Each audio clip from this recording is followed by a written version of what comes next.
ఇప్పుడు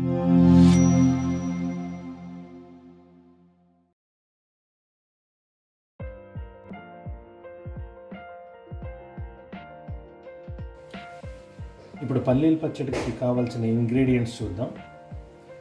ఒక పెద్ద ఉల్లిపాయ, ఒక పెద్ద టమాటా, వెల్లుల్లిపాయలు 3 నుంచి 4, పల్లీలు కొంచెం ఎక్కువ తీసుకోవాలి, 6 మిరపకాయలు తీసుకున్నాను, ఎండుమిర్చి, కారం ఎక్కువ కావాలంటే ఎక్కువ మిరపకాయలు తీసుకోవచ్చు, జీడిపప్పు కొంచెం, జీలకర్ర. ఇవి పోపు దినుసులు. దీంట్లో నేను ఆవాలు, మినపప్పే వేస్తున్నాను. మినపప్పుతో పాటు ఇంగువ కూడా వేస్తున్నాను. తగినంత ఉప్పు. కడాయి తీసుకుని గ్యాస్ ఆన్ చేసుకుందాం. గ్యాస్ని సన్నపు సెగన పెడదాం. ఆయిల్ వేసేటప్పుడు ఎప్పుడు సన్నపు సెగన పెట్టాలి.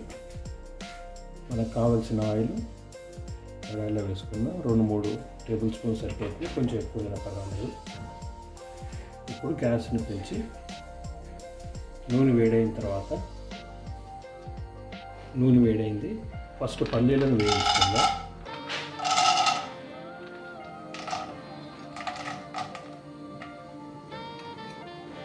పల్లీలని వేయిద్దాం.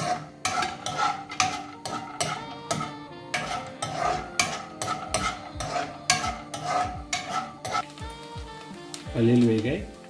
పల్లీలు వేగిన తర్వాత మనం జీడిపప్పు, మిరపకాయలు, జీలకర్ర వేసాం. దీన్ని ఒక 10 సెకండ్స్ వేయిద్దాం, ఎందుకంటే జీడిపప్పు ఫాస్ట్గా వేగిపోతుంది.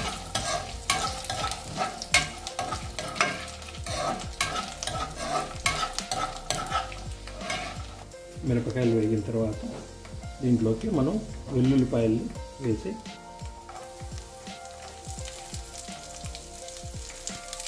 దాంతోపాటు ఉల్లిపాయలు కూడా వేసాం. ఉల్లిపాయలు, టమాటాలు ఒకటేసారి వేయద్దు, రుచి కోసం.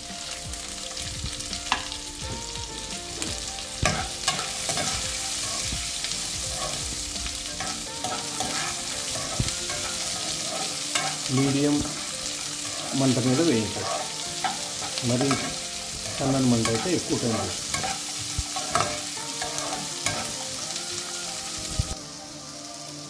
ఉల్లిపాయలు 50% వేగిపోయిన తర్వాత మనం దీంట్లోకి టమాటాలు వేద్దాం. కింద ఇంగ్రీడియంట్స్లో చెప్పడం మర్చిపోయాను. మనకు కావాల్సినంత కరివేపాకును కూడా దీంట్లో వేద్దాం. ఇప్పుడు ఒక 5 మినిట్స్ దీన్ని వేయించుకుందాం. టమాటాలు పూర్తిగా మెత్తపడుతూ ఉంటాయి.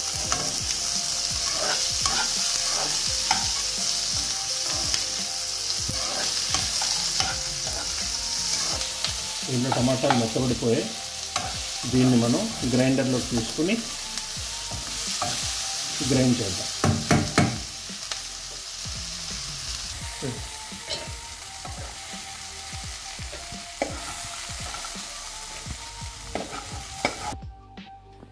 వేడి చల్లారిపోయిన తర్వాత దాంట్లో కావాల్సినంత ఉప్పు వేసుకుని దీన్ని మనం మెత్తగా గ్రైండ్ చేద్దాం.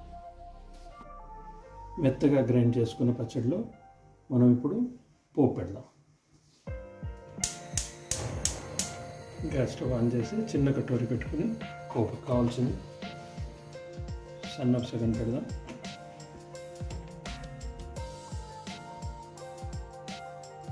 నూనె కొంచెం తీసుకుందాం, మీడియం. అది వేడైన తర్వాత, నూనె వేడైంది, దీంట్లోకి మనం పోపు దినుసులు వేసేసుకుని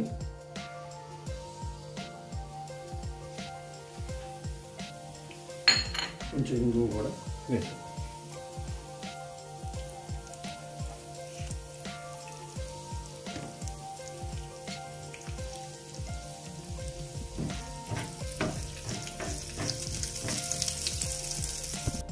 ఇప్పుడు వేగిన పోపుని దీంట్లో వేసాం.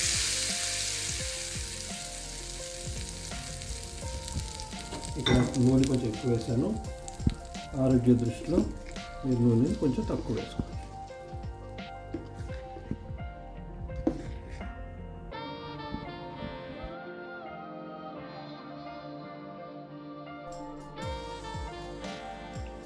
Thank you for watching. మీకు రెసిపీ నచ్చితే ప్లీజ్ లైక్ అండ్ సబ్స్క్రైబ్.